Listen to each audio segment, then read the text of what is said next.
Muted again. Welcome to another daily November jog. Muted again. Sorry that I'm a little late. I was caught up on emails and getting some things set up for the space. Sorry that I'm a little late. I was caught up on emails and getting some things. I have some suckers today so that it will keep me from talking, so that I can focus. I have some suckers today so that it will keep because I'm on camera. I feel like because I'm on live stream, I feel like I need to. Because I'm on camera, I feel like it's not really like about entertaining necessarily. It's about it's not really like about entertaining, participation, right? You're here to participate. It's about my audio is echoing. Thank you. Participation, right? You're here to participate. It's about my audio is echoing. Thank you. Participation. Oh dear. You're here to participate. It's about my audio is echoing. Thank you. Participation. Oh dear. You're here to participate. It's about my audio is echoing. Thank you. Oh, I think I know why. Okay. Boop. It's probably because I accidentally had Twitch open in the background. Yep, looks like that's what it was. Thank you for the note. Thank you for passing us some notes.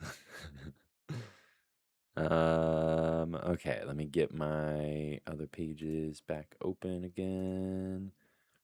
And as usual, we'll get that music playing. That's a little loud. Let's turn that down to like 50.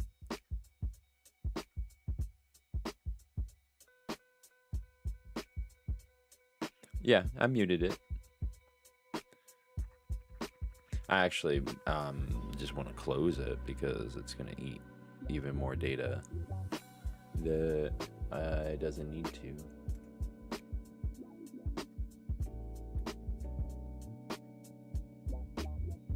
So that's fine. Yeah. A little behind on our jogs lately, like I mentioned in yesterday's video. There we go. Got things set up. I've been doing programming for some future events this week as well, and I was a little late today because I was trying to get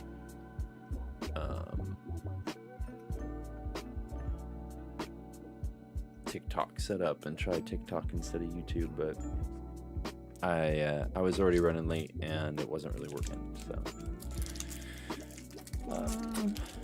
doing a little bit more clicky clacky today.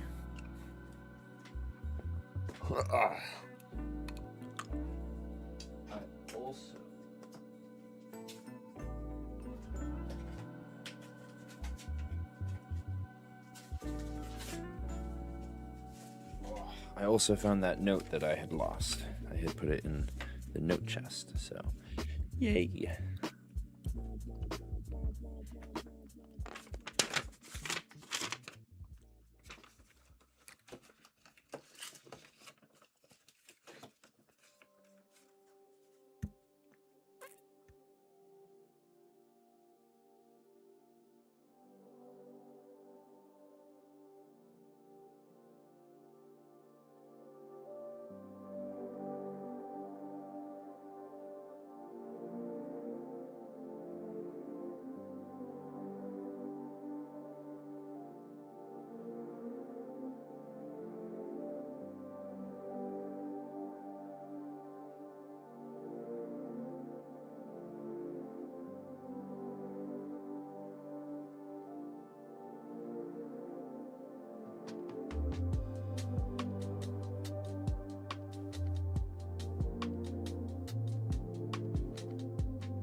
turn this down just a little bit so it doesn't like get all my sucker sounds. And like full volume.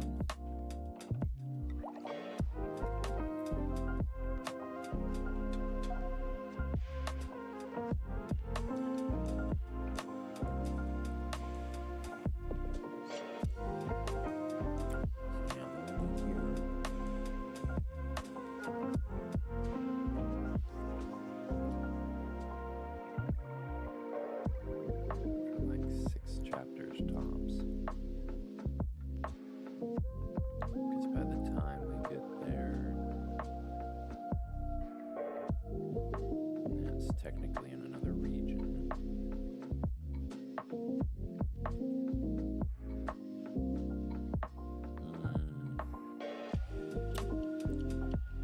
Damn it.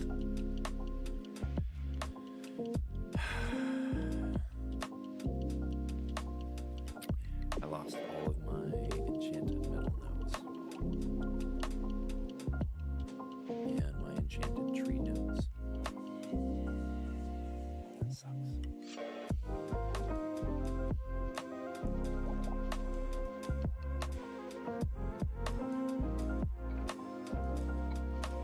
I might still have them somewhere.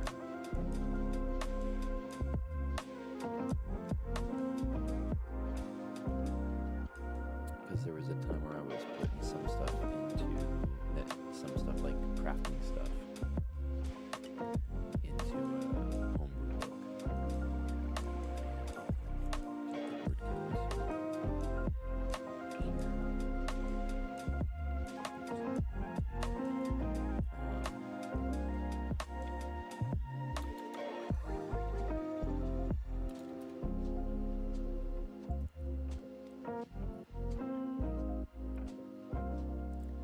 Both of those things fall under the crafting category for enchanted materials.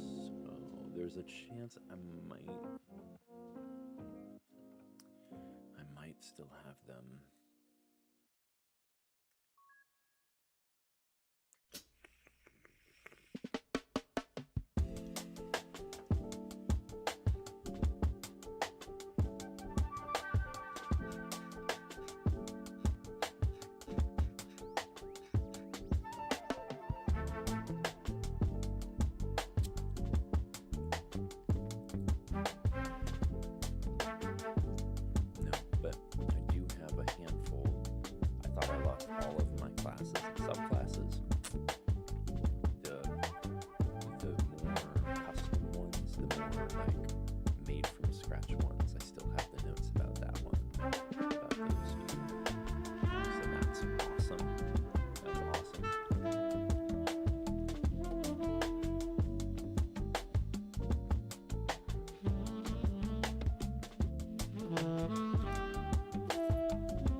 So here's a fun writing challenge that you get into sometimes.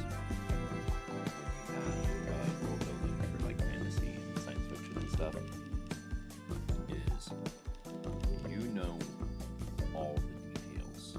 Like, I mean, this is just like how storytelling works in general, right? But when you're trying to unfold details of discovery, there's this like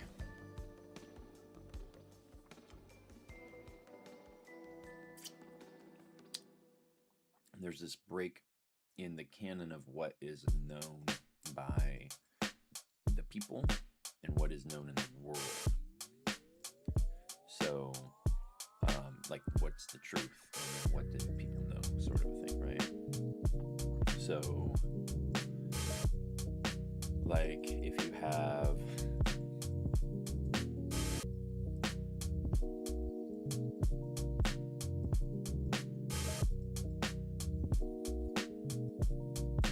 a name of a particular group that, no, that's not a good example.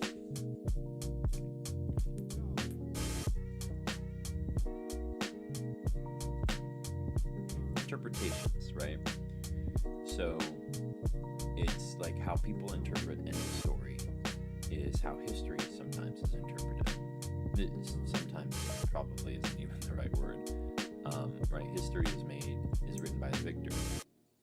Is a quote, I don't recall by who, but it's a quote that resonates with people because there's truth in like those that have the power at the end of the story to say how the story ended. And there's just this like, this is a very colonial idea, you know, it's very, I love how The Boys represents it with, and like how corporatocracies incorporate that methodology. And I think that, I don't know, you gotta find that balance, right? To some degree, that's how identities work, is you stop being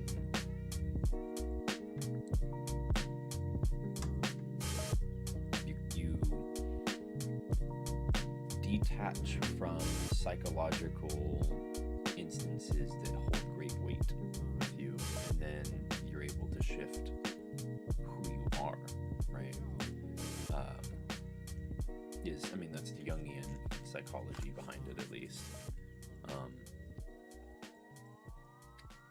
So in the same premise, there's an understanding of what a thing is because that's the story that's been told, and then there's an understanding of what a thing is because that's actually what it is.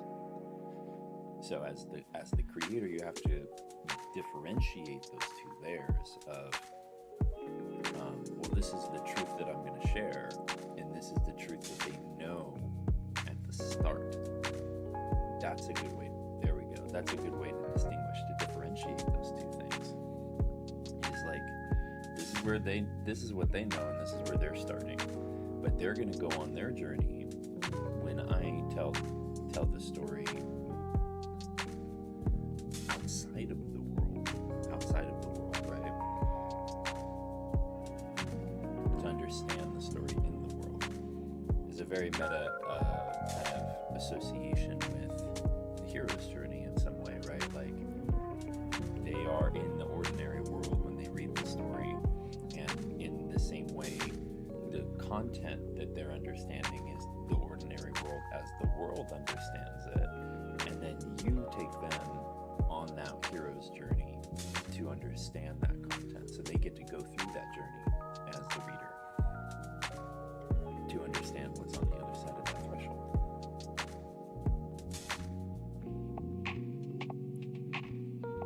Kind of think about it like a blanket, you know, or like oh, I love this. Okay, so in cinematography, right, there's this understanding that anything that's not on screen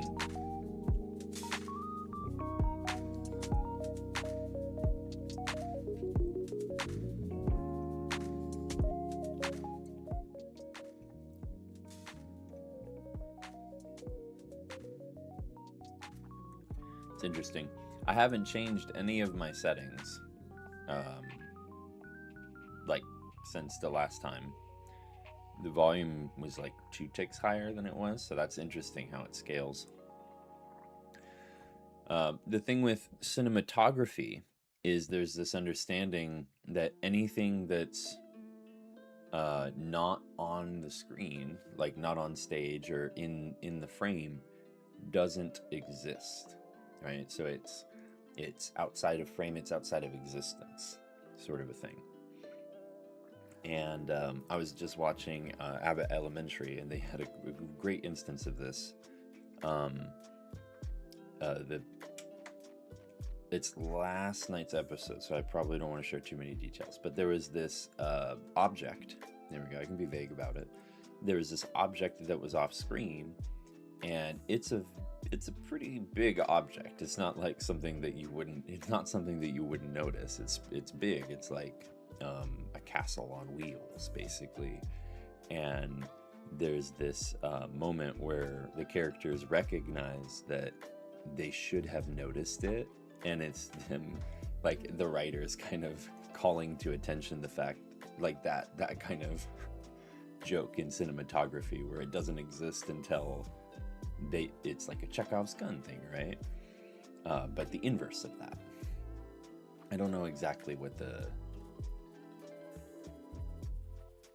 phenomenon is, or what the turn of phrase is for it in cinematography, but I've only taken a couple classes for cinematography, so but it's the same idea, right? So there's what the audience knows, and there's what the director knows, and then that's the whole point of the story, is to get them to the point where they understand the truth.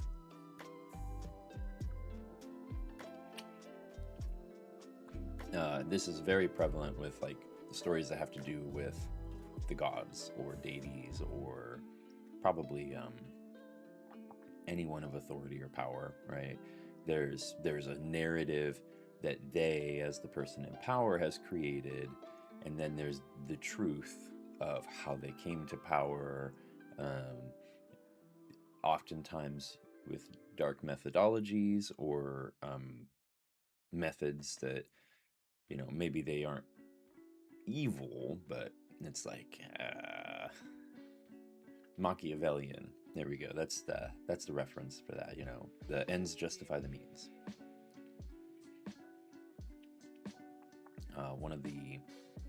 One of the aspects of the dark triad of psychopathy. And I think it's actually not a triad anymore. It's a tetrad. Tetrad, yeah.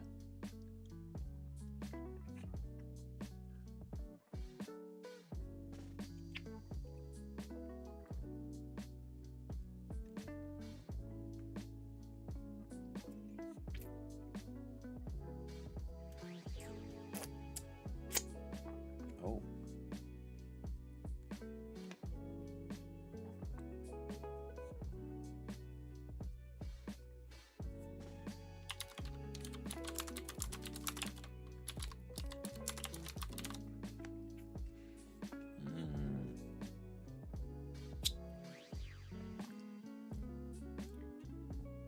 That's not in the right section, but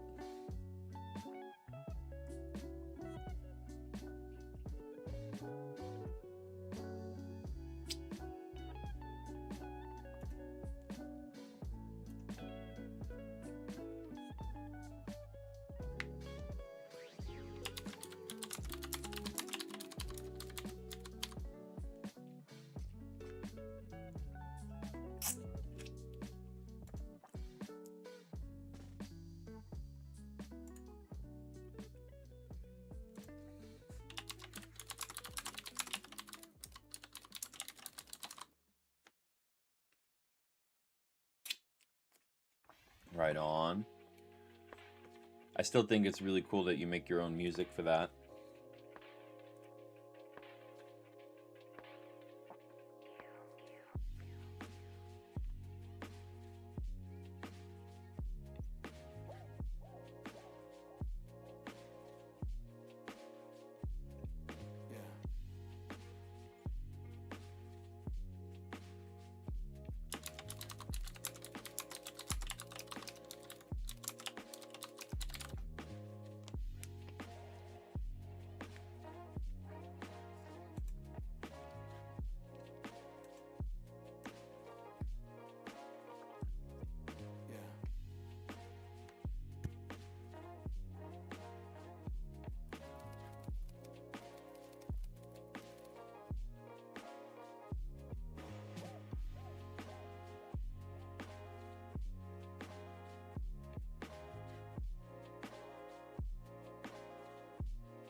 the character's male, right?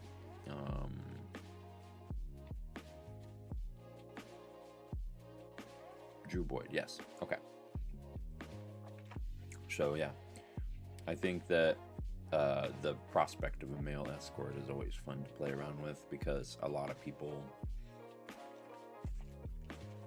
discount it as a component of sex work, because while the industry doesn't objectify men as much, it does still objectify men, right? So it's like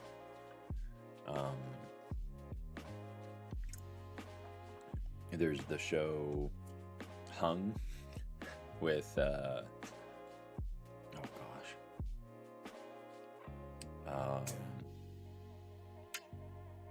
he's the guy who played Punisher in like the 2004 movie.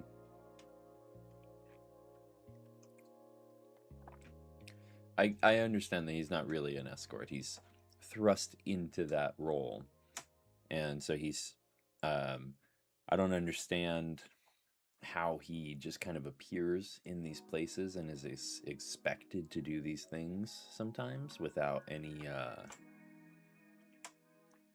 context or expectation of the fact that he exists with some of these people. Like, but that's, I guess, part of the intrigue in reading it, right? Is that you get to understand how they get into the situation. And you know, with time travel, you also have to accept a little bit of absurdity. I get that.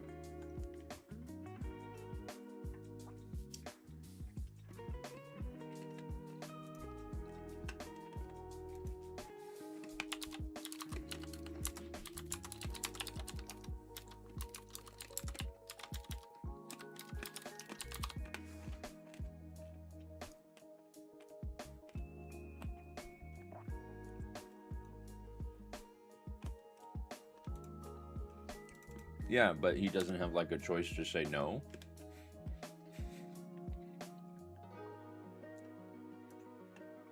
Like, you can say why would he want to say no, right? But it reads like he doesn't have a choice in the matter. Like, he just like appears and is like, all right, go do the thing. Which I understand. I'm being I'm not meaning to make it sound reductive. I'm being simplistic to explain it, not because I think that the idea is simple.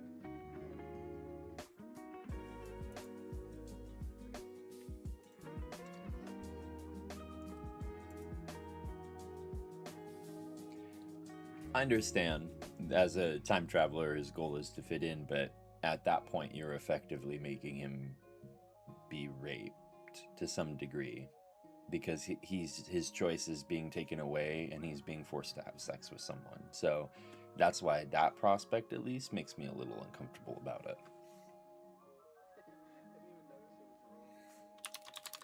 You're making time rape him. And I guess if that's your goal, if that's where you're going for, or like if that's the metaphor or whatever that you're trying to sell, the allegory that's part of the tale, then that's dynamite. Do it. That's great.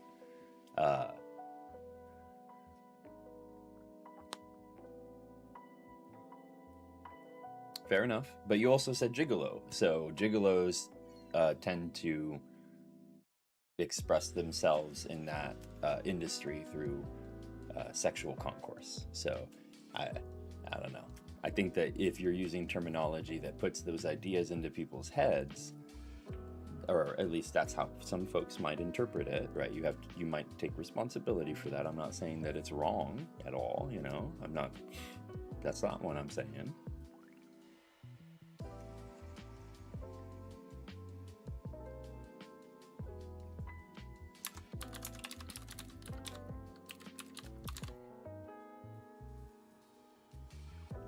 But you are correct. I made that assumption. You are correct. Through the language that you used.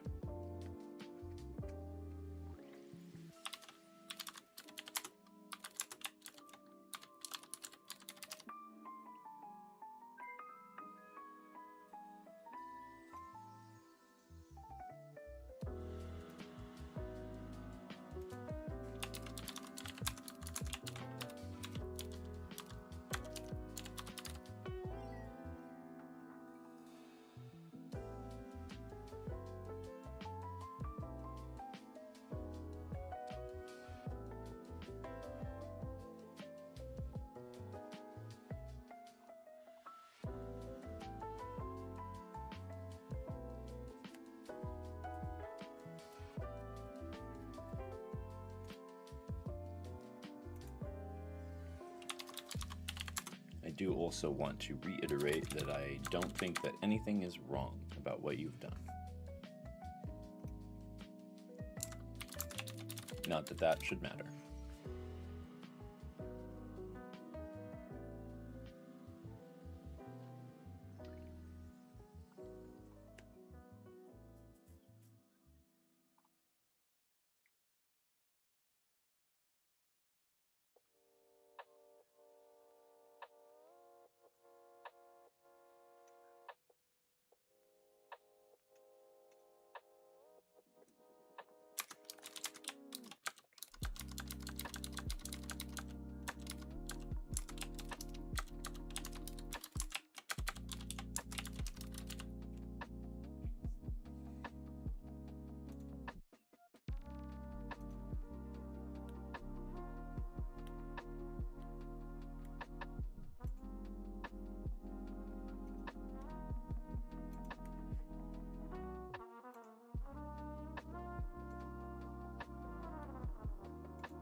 Excuse me.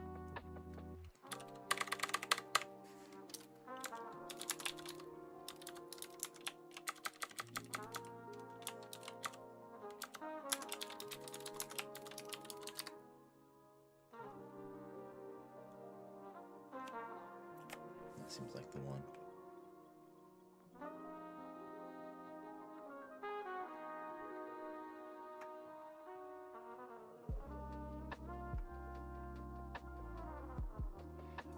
Honestly, I think that the fact that it made me or will make other people think that is the reason why you should like just keep it as is.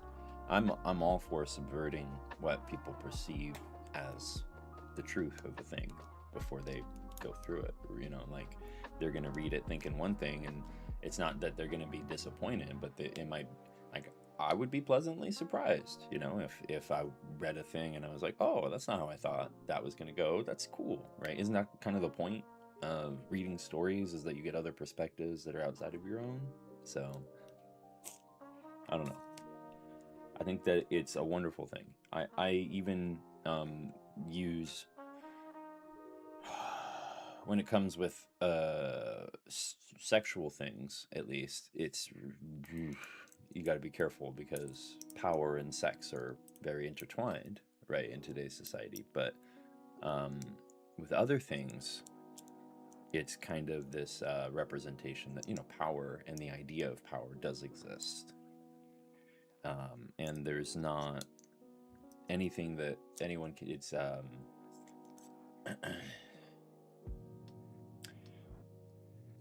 well, I probably shouldn't share it given the context of what it is, but there's this other idea, and once again, I'll be vague about it, there's this idea of there's this concept where when you spread an idea, it makes the idea more real. So if you have, the concept comes from something in computer science, and that's all I'll say.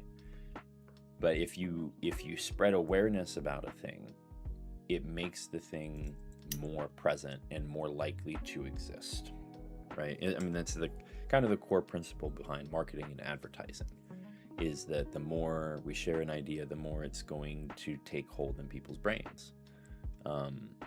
As long as we continue to provide value attached to that idea, which just the description of that sounds manipulative and scummy as hell, right? The truth is that that's how people latch onto ideas, though, is that they find psychological value in ideas, and they take root of them, and they make them part of their identity, part of their core self. So in some sense,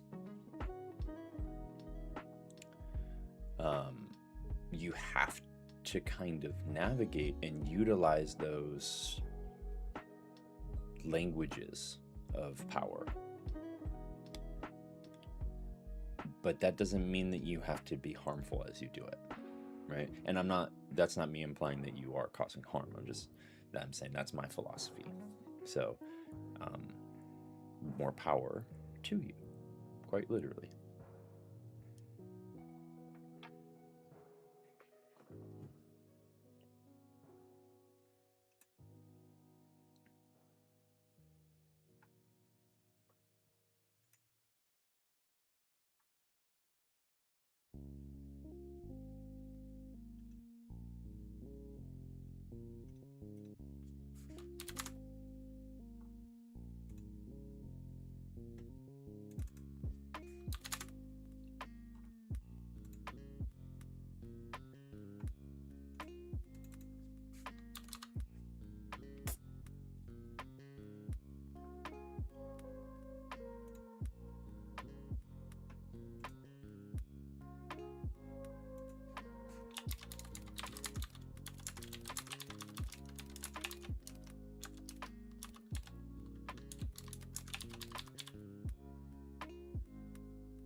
That character might not exist anymore. I changed the story since I wrote that note.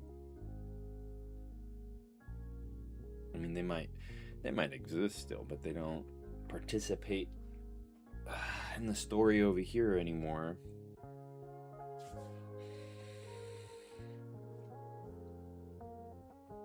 I don't know what to do about that for now.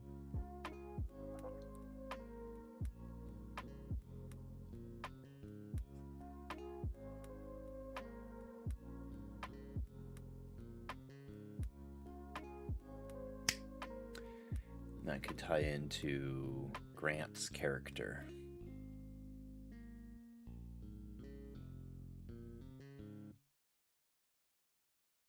Yeah.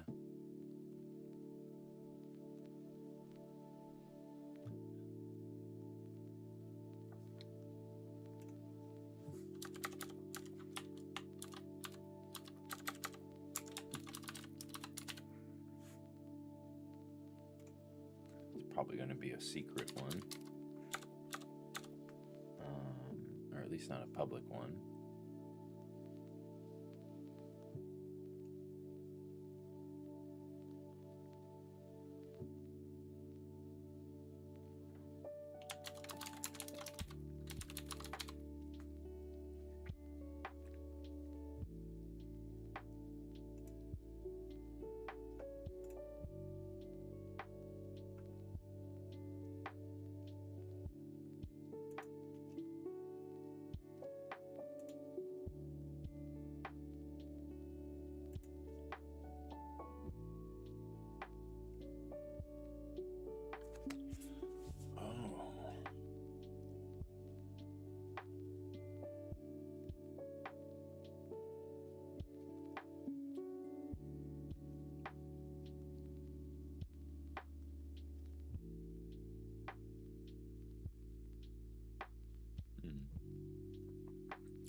fall under that category anymore.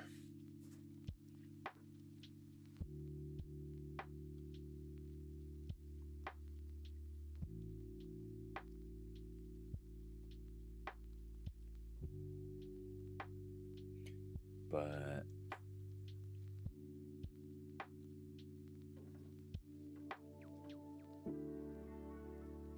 that's the best place I can see it fitting, so I'm going to put it there anyways.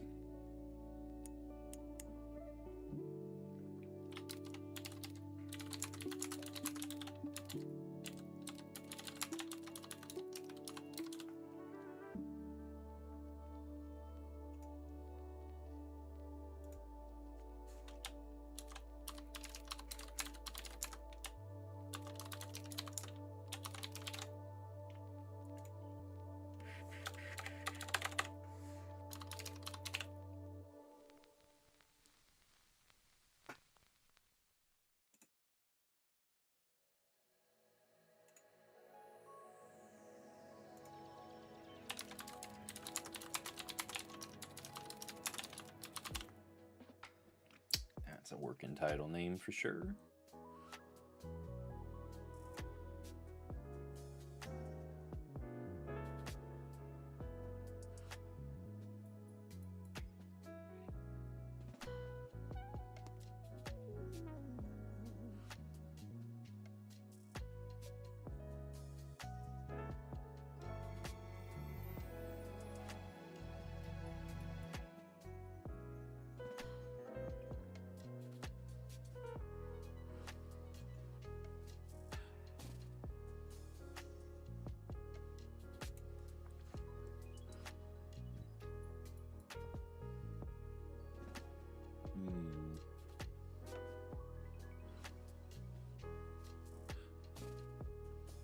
It's going to be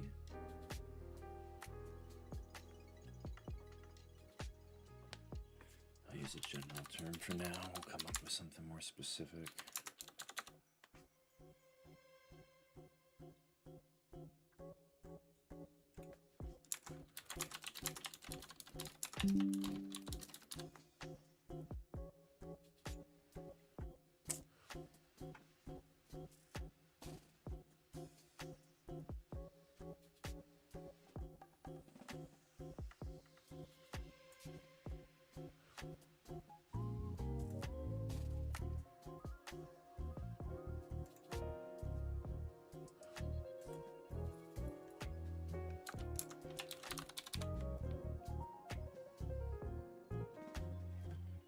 Cool.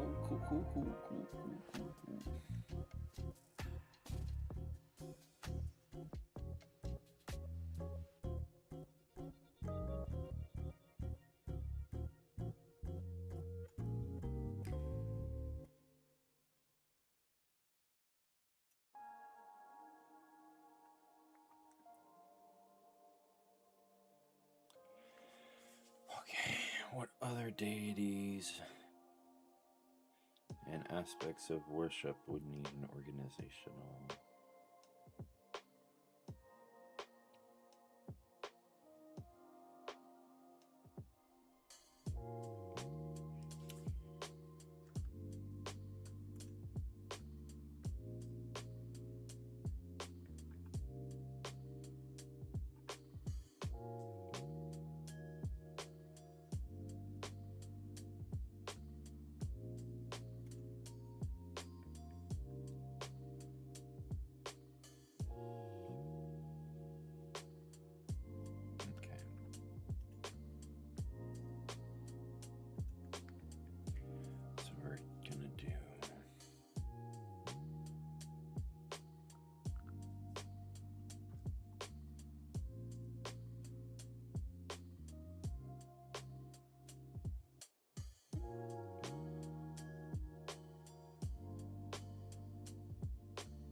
Totems of the wild aspects.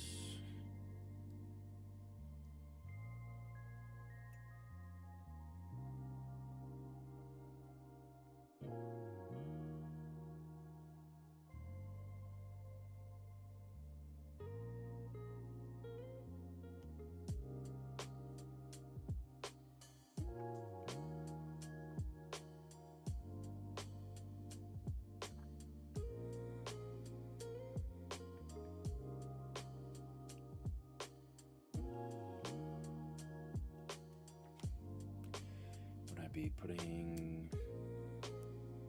This is context about how the worshipers worship and how they run that organization, that church.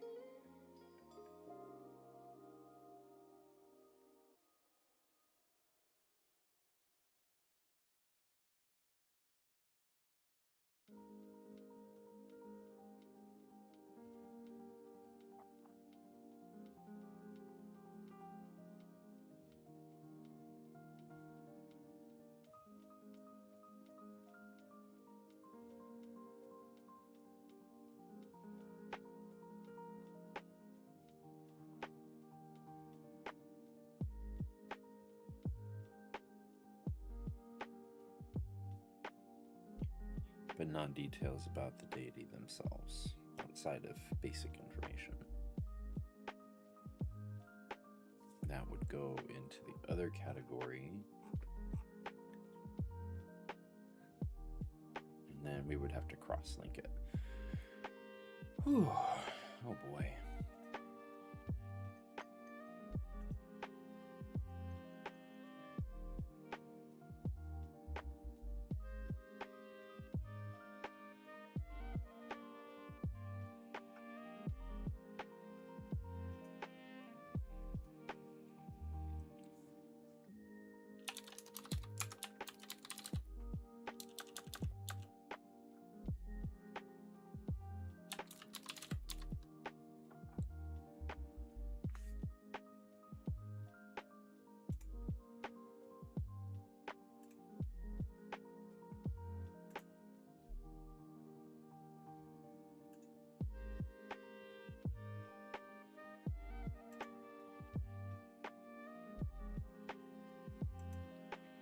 Hello, hello.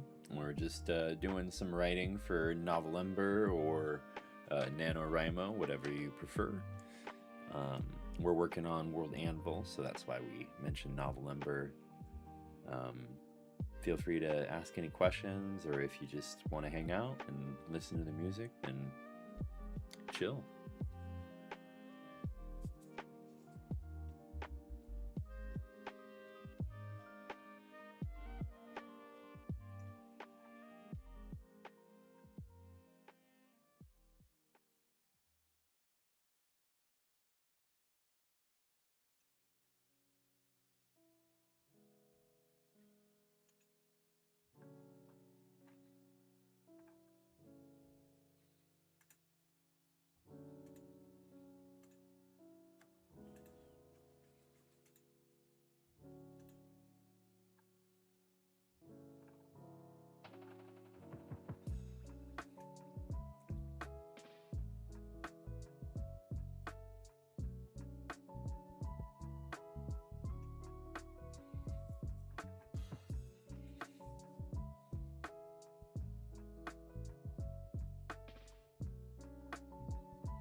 That's done.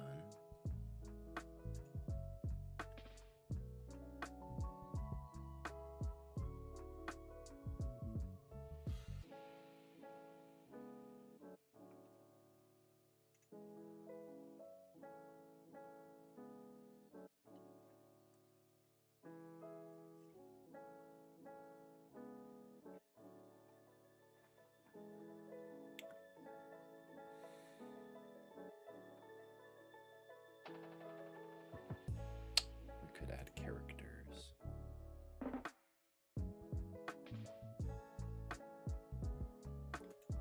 Yeah, I think that's a good idea, because I have some pictures of some of the characters, thanks to one of my friends, Indra, did some of the art for them.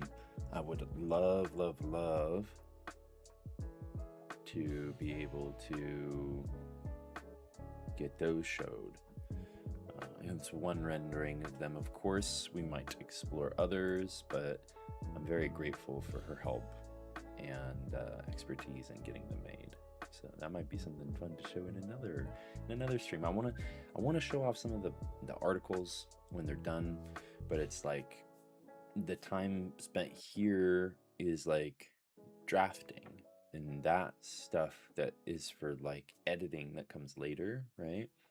And then I haven't had the time to do even the first thing. So I because of programming for the nonprofit that we my partner and I run. So we just got our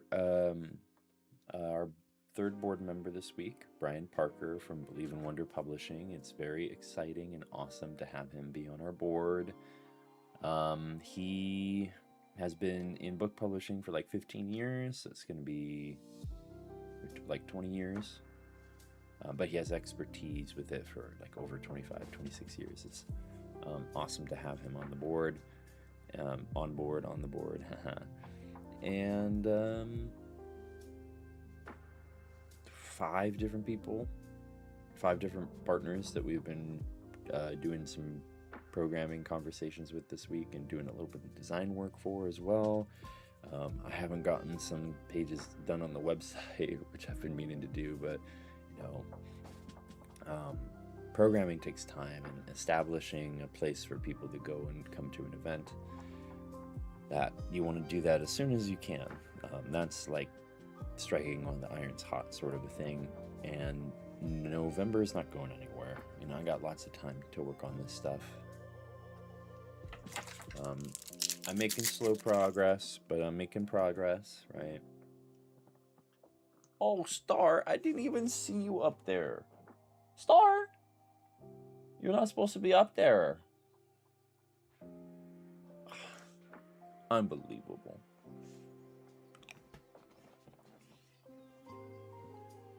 Oh, gosh, I wish that would stop popping up.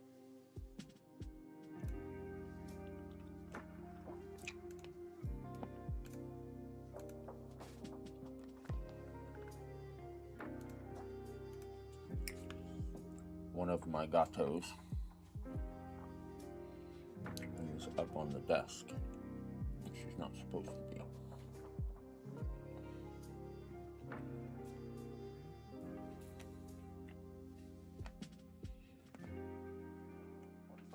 She knows that she's not supposed to be, but she does it anyways.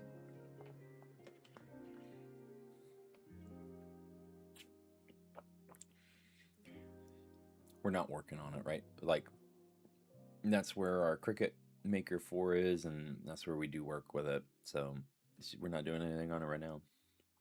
It's not a big deal.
You want to come up here, Lucy, man? Come on. Up. Come on. Lucy. Come on. Up. Baby boy. Come on.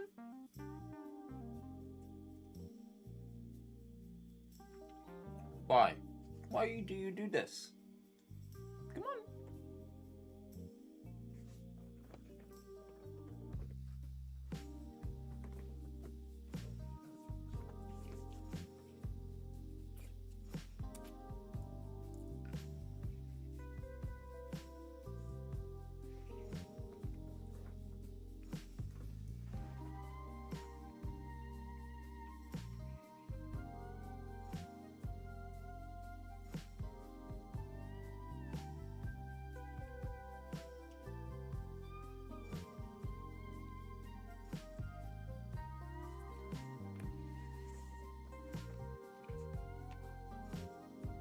Hey, careful.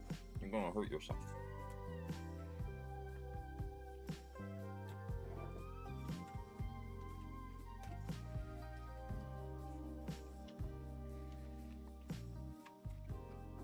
How did you know it was exactly an hour, Lucy? Good job.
Pretty sure I had a name for that dude.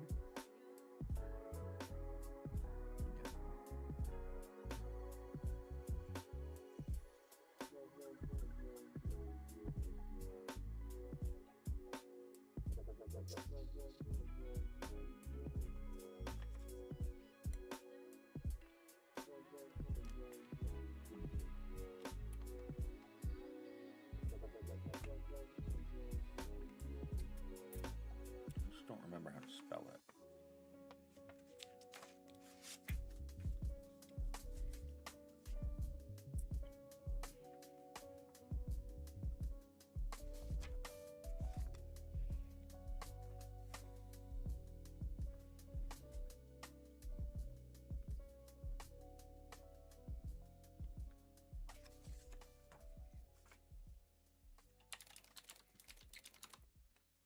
It looks like the right name.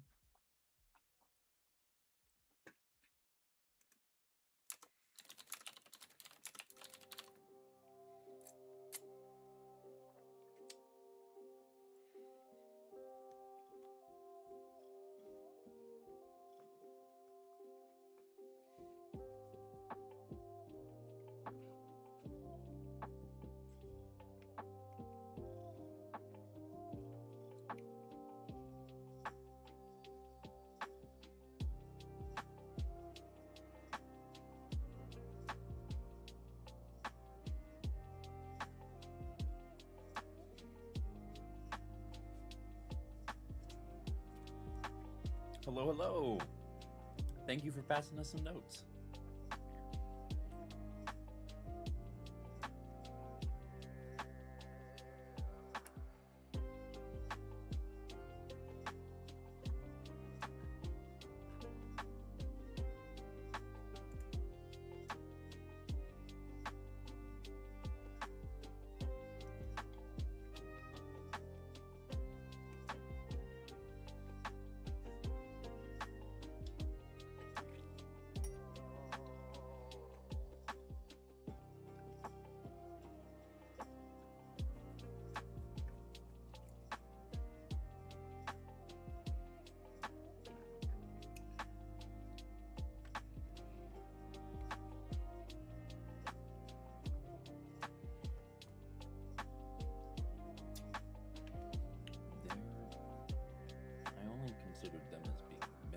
but I guess that they would have some shoals of faith here too.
Oh, yeah, it's okay.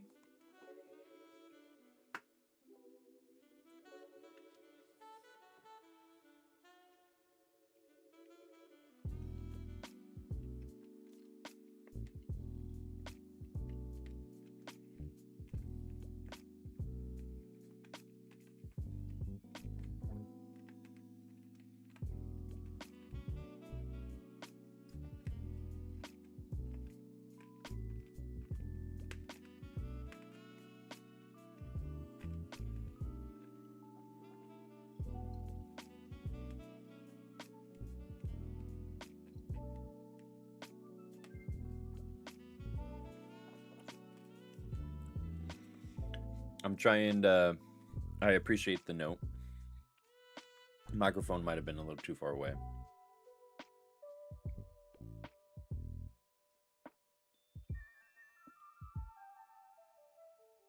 Hopefully that helps. I can also turn the music down if it seems like the music is too loud.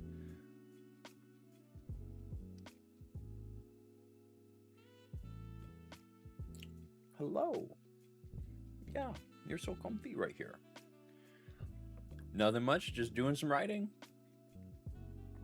I know it's not the most entertaining thing to like observe or whatever, but it's, you know, it's body doubling for November, novel writing November. Cool. Thank you again for the note. So I am the director of a community publishing group, nonprofit, and artist-to-artist commune, digital commune, or hybrid, I guess, but we just opened up our digital commune. And I'm working on there's a few different ways to talk about it, but it's a novel series that I'm kind of rebuilding from scratch because I lost all of my story content when Google Drive deleted over 500,000 words and stories that I've been building since high school. When there's a lot of context to that story, of course, but the short version is that my dad passed and I couldn't pay because I was grieving. I couldn't like process the payment because I was processing the loss of my father, and then because the Google Drive went into non-payment, everything got deleted. So it's taken me a few months, a few months to kind of come back and you know, take a step into it. But the idea is to publish these stories and have the profits that come from it be a revenue source for the nonprofit. Thank you. It was a very sudden loss, and I'm not sure that his passing was peaceful, but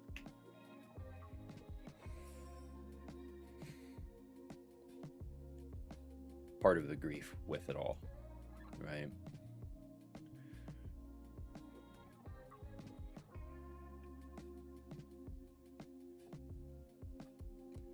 Thank you.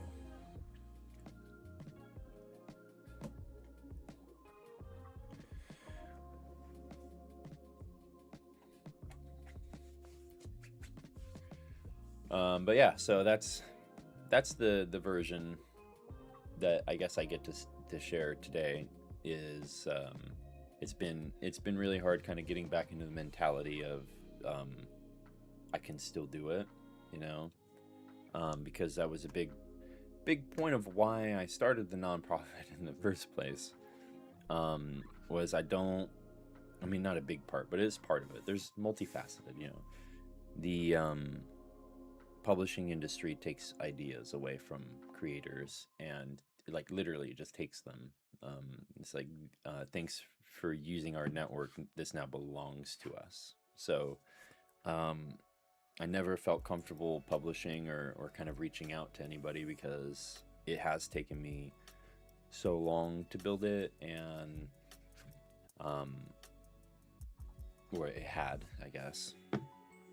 And I was also in a state of I wasn't in a state of trust most of the time.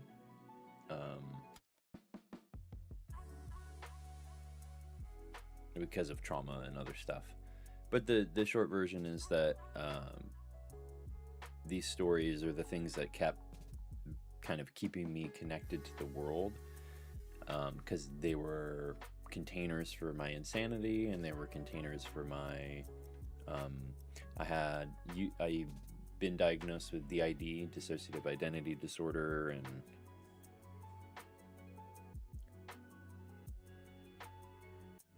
it's not that's not what I'm doing. I don't make any money doing this. I work 60 plus hours a week and I don't make a dime. So it's not about money for me. I want to make stories that help give people a brighter perspective of reality by adventuring through harrowing journeys of madness and beyond, and having glimmers of hope no matter what at the end of that. So kind of like a mesh between Ursula K. Le Guin and H.P. Lovecraft. You know, the madness seems like it's the end, but we are a nonprofit, so we can write grants, and those grants can go towards the cost of publishing. We also do Kickstarters. We just started this year. We just got our nonprofit status in September, so we haven't technically done anything yet. And that's part of what this whole journey is about, is trying to develop the content so we can actually get the ball rolling. But yeah, we would be bearing all the cost. Because it's a community publishing group, in this particular context, these stories wouldn't, like, we would own them, but we wouldn't, like,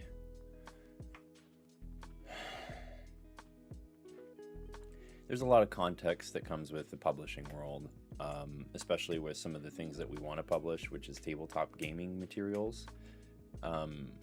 So Wizards of the Coast, Dungeons and Dragons, they have the open gaming license, which is a legal agreement that allows people to use their content and make money using their content, right? As long as they make a portion of the proceeds and stuff like that. I think that as long as you put our name in it, and that you're saying that you're not associated with us, I don't think we would care. Is kind of where I'm trying to go with it, you know, is like, it's publicity, and as long as you're not spreading hate speech or anything like that, you know, I don't think that there's any problem with using the material, because that's at the core, that's what a tabletop world is.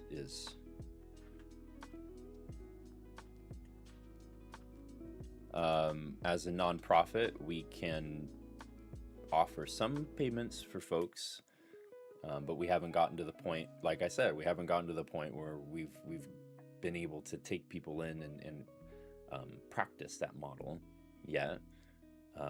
I've been writing grants in the background, and I've been trying to get funding so that we can do stuff like that, but We would pay the artists for the illustrations and the artwork that would go into the stories and the books, of course, and then they would get their name in the credits. And so, yeah, I don't see any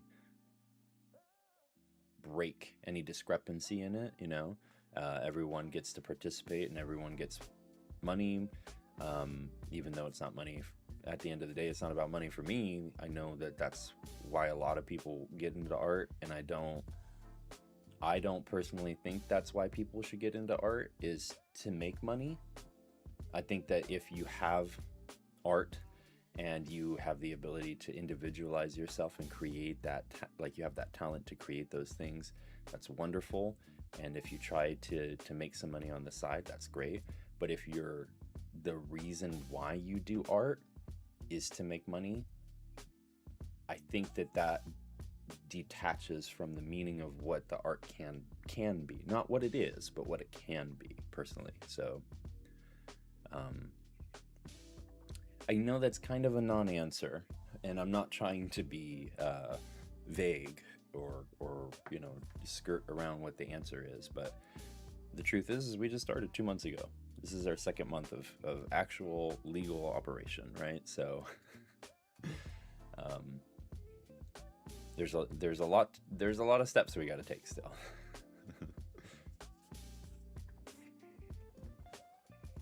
But the great questions, yeah.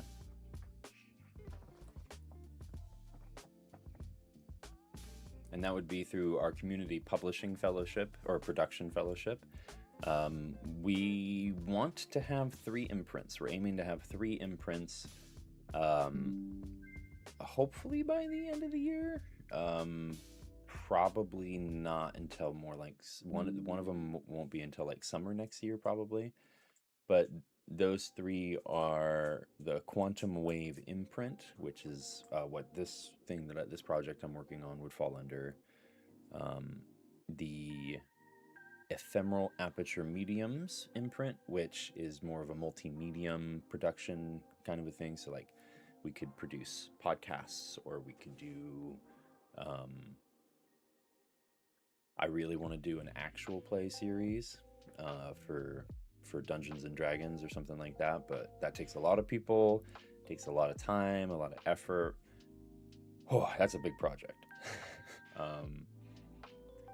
And then the third one would be Little Kindle Press. So a lot of our branding is associated around the light of creation, the lights of creation, and the lights of artistry.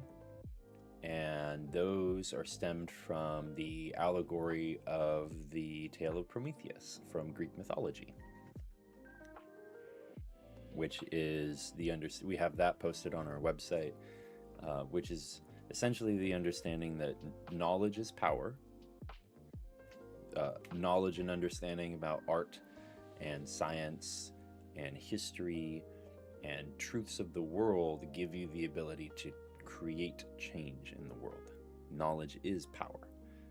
And those who withhold knowledge from people are typically trying to put themselves into a position of aboveness, a position of power.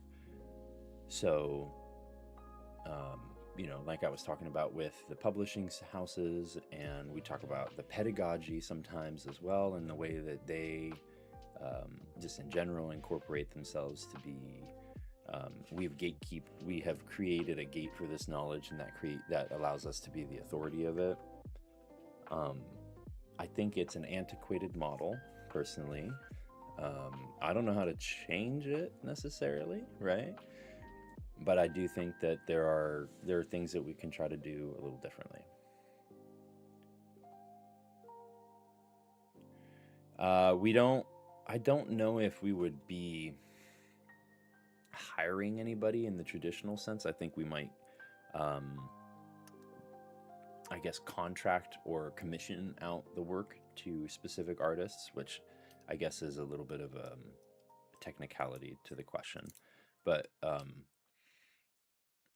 It depends on the projects that we have live. I had imagined that we would create a submission form process after talking with some of our partners about how they usually go about doing that with their publishing. So when we have openings available for images or art or open projects where you can submit ideas or something like that, we would post those on our website and on our relevant socials.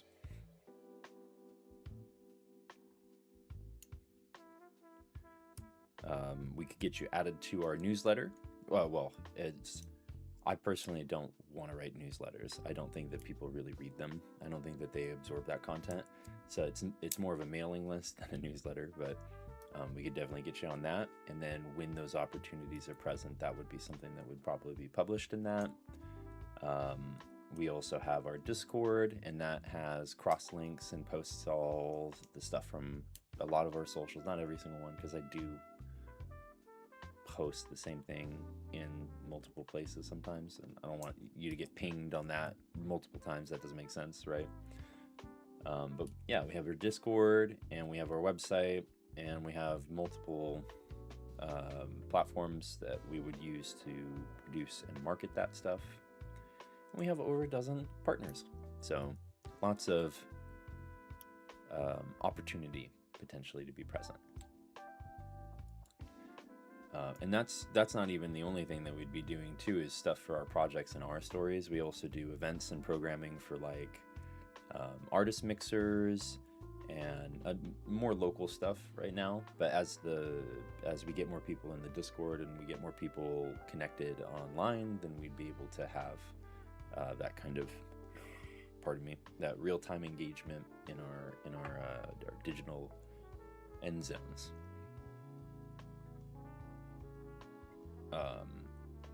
I think what I could do is I could show you our website real quick. Some of the programming.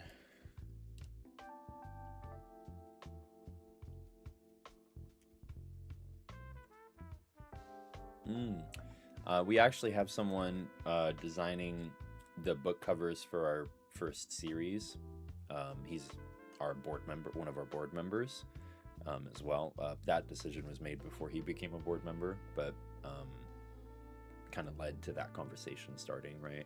It's like, oh, what are some other things that you might want to help out with? And but that's just like a collection book or stories that other folks come and they get to retain ownership of all of their stories that they publish with us. We wouldn't be taking IPs or anything like that, so ideally, fingers crossed, there would be lots of opportunity for someone like you to be able to create stories once we get that network started. But we got to have some funding, and we need some more volunteers and support, because right now it is just the three of us. It's just myself, my partner who's in school, and our board member. We have a couple volunteers helping with some other stuff, like my buddy Austin helped us to build the Discord, and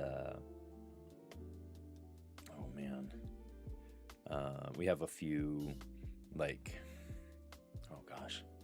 mentors, I guess you could say, that have helped me as the director to kind of get through some of those questions that I can't really ask another team member or something like that. So it's a process, though. It's a slow build. I would love for you to send me an email at our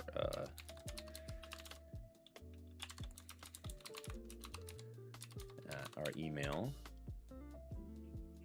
and that I'm in the process of getting our mailing list set up, ideally this month, with Constant Contact. So that is one of the things I would be doing, is I would get your information in there when you send me that email. And a little bit of CRM is helpful. What sort of the editing for books in particular, also, I didn't comment on that. I think that there's going to be ample opportunity for that as well. Given that the story that I anticipate I hope to write is a multiversal story. So there's lots of worlds and lots of stories that can come from each of those worlds.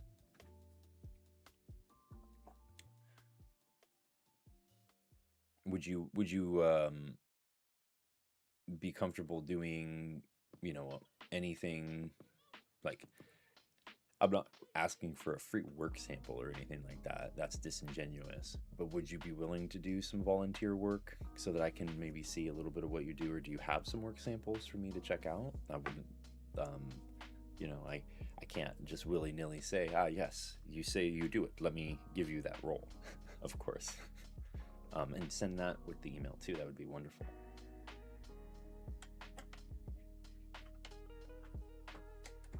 We have a small pool of money that we can maybe put towards some smaller efforts and stuff like that, but I can't. I have to keep some of the money that we have from our initial investment when we started, just in case there's like an emergency expense or something, or if we have like an event that needs a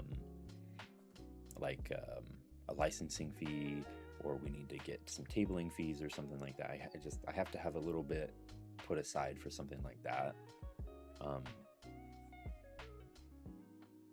But it's not very much, because we're a nonprofit.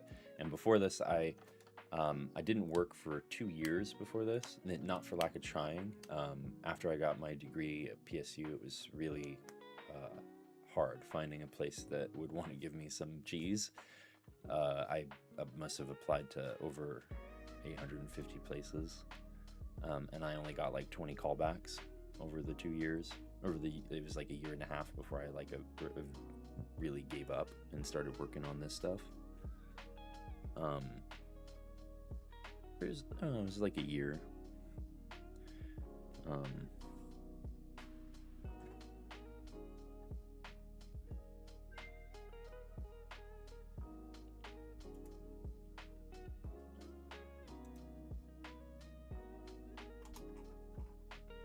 I didn't reply on Discord.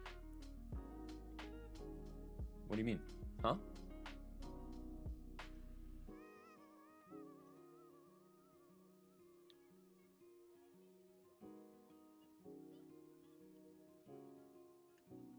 Oh, excellent.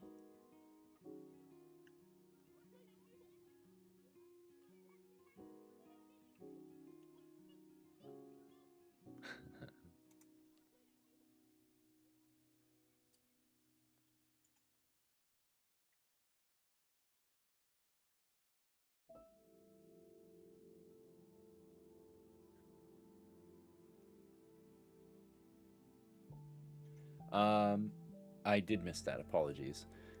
I think I just got a message from my partner as well. I think that Discord is tricky for me to be like a personal point of contact, because otherwise I won't get anything done, because then people are going to be messaging me on Discord all day.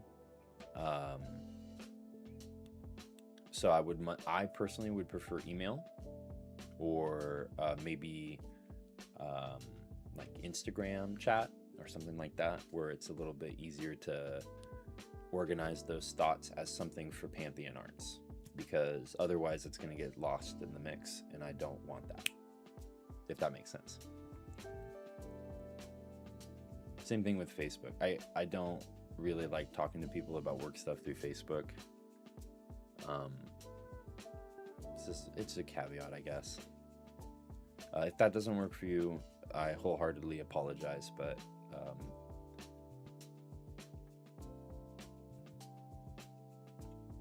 yeah, I suppose I could follow you on Instagram.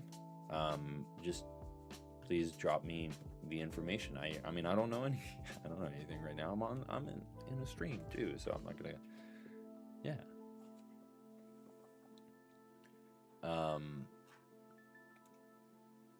But what I can do real quick is, I was talking about how we have a lot of different programming, and so this is our Pan Commune website, and it's about connection and engagement, because we each commune differently. So it has a little bit of information about the commune and some of the events that we host. Our focus on our events is art and culture, tabletop games and recreation and nature, or science and inquiry. So we try to focus our activities around those concepts. We share a little bit about who Pan is in Greek mythology, and then we share about our version of Pan, who is our mascot as well, designed by our board member Brian Parker. Our hosts of light are the people that host our events, the venues that we kind of hang out at. I still need to add one of them. I'm going to write that note down real quick. That's going to be a today thing.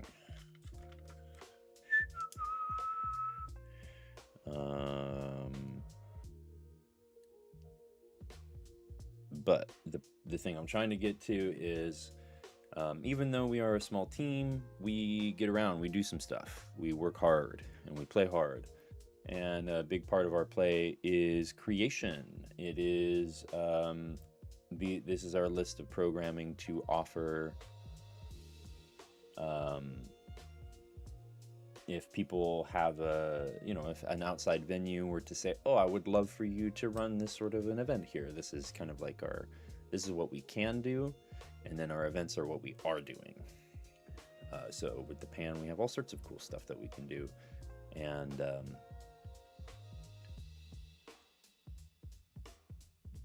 I honestly forgot what my trail of thought was to show you this. But yes, it is quite detailed. And this is just one page. I am still working on getting videos up. I'm not really good at, what is it? Brevity is the heart of wit. I think I'm pretty witty, even though I'm not short, but I understand that people have short attention spans. At the end of the day, though, that's what our mission is kind of about, is getting people to not get stuck in that routine of distraction. So a big part of breaking that is reading. Reading leads to awareness. It leads to those things about that I was talking about, where knowledge is power, and it allows you to change your reality. Please do email those samples. Let me get you added on Instagram. Thank you for sharing that.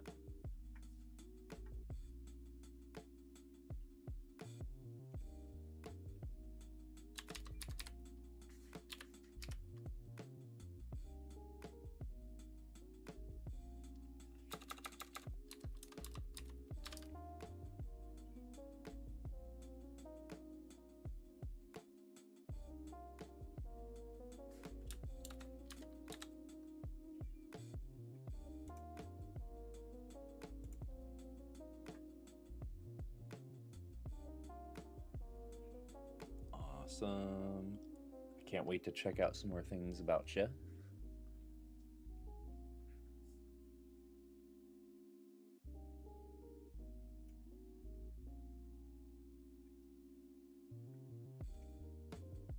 Yeah, I mean, I've technically been doing it my whole life, in some capacity or another.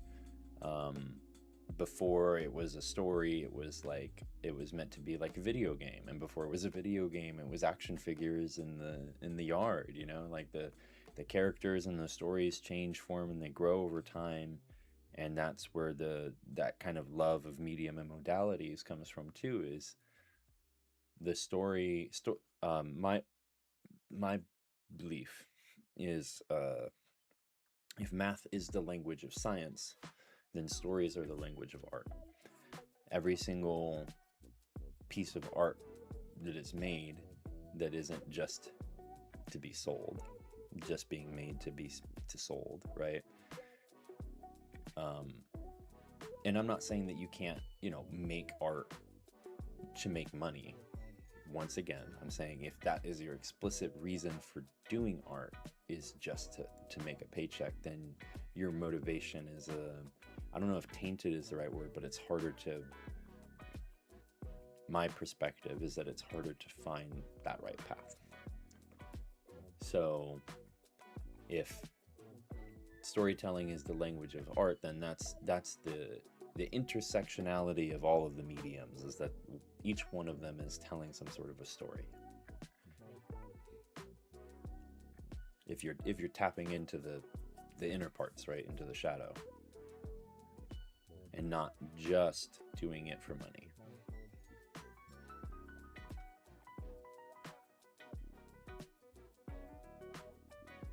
So I hope I can give other people that idea, I guess, is kind of what I'm getting at. That's the whole point of why I want to write, why I write in general, is to give people brighter ideas of reality.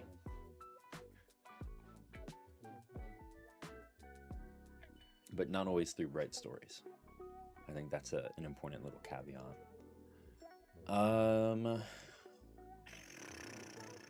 That sounds like seems like a good stopping point today. Another couple hundred words, some more categories made. We're quite a bit behind on our word count. But I should be getting that programming done.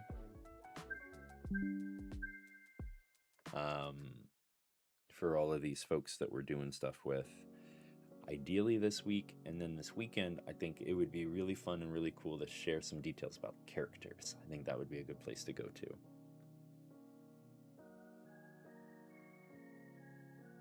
Yeah, I think I'm heading out too. Thank you so much for the chat and for sending me your Instagram details. I got you followed, and I saw that you followed me as well.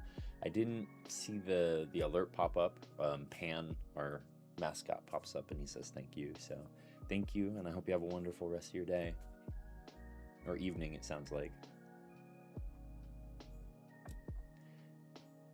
Just doing a little bit of math here real quick. Times 7.